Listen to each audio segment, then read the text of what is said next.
Human ang nasinating halapad nga pagbaha sa Zamboanga City. Gi-question karon sa konseho ang mga pagpangandam sa City Disaster Risk Reduction and Management Office. Apan sumala sa CDRRMO, dugay na gayud kunong andam ang ahensya sa panahon sa ting-ulan. Ani ang report ni Krisa Dapitan. Halos lapas tao ang nasinating pagbaha sa pipila ka lugar sa Zamboanga City sa miaging semana. Gani, sa tala sa ZCDRMO, miabot sa kapin 4,000 ka magbanay ang labing naapektuhan dala sa walay puas nga ulan. Tungod ni ana, gi-question sa usa ka konsehal sa syudad ang mga pagpangandam sa City Disaster Risk Reduction and Management Office.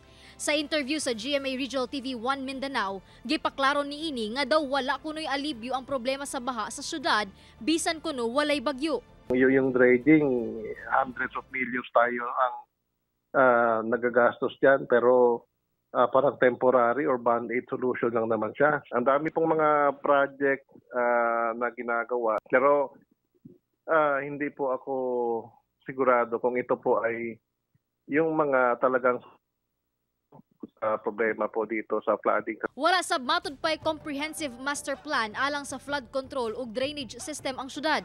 Nagbalik-balik na lang kuno kining problema sa baha ug alang kaniya kinahanglan kuno gayud og long-term solutions. Sabi ko, ilang hundreds of millions ang ginagastos natin sa mga relief goods. Kung sana lahat yan ng pondo nilagay natin sa tamang flood control project, sana maiwasan natin mayroong mga evacuees. Apan tubag sa CDRMO, andam kuno ang ahensya bisan una pag-ianunsyo ang pagsulod sa wet season.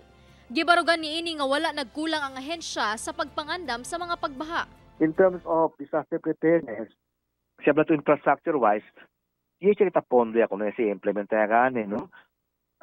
Blato namin na proposition ng mga equipment siya kita se el mga supplies and materials siya kumpra kita tali ako ng City Social Welfare ko sa papalta kay kompleto man kita totas. Sumala nila ilabihan gayud kadaghan ang volume sa ulan nga bibundak sa syudad hinungdan sa grabeng pagbaha. Ito po ito prevenisible resol agua kay tablaganan kita el weather forecasting del Pag-asa akil dia kaya basya na Zamboanga mas de 170 mm. Saya may ko sila kila sa pagkita asita todo ya.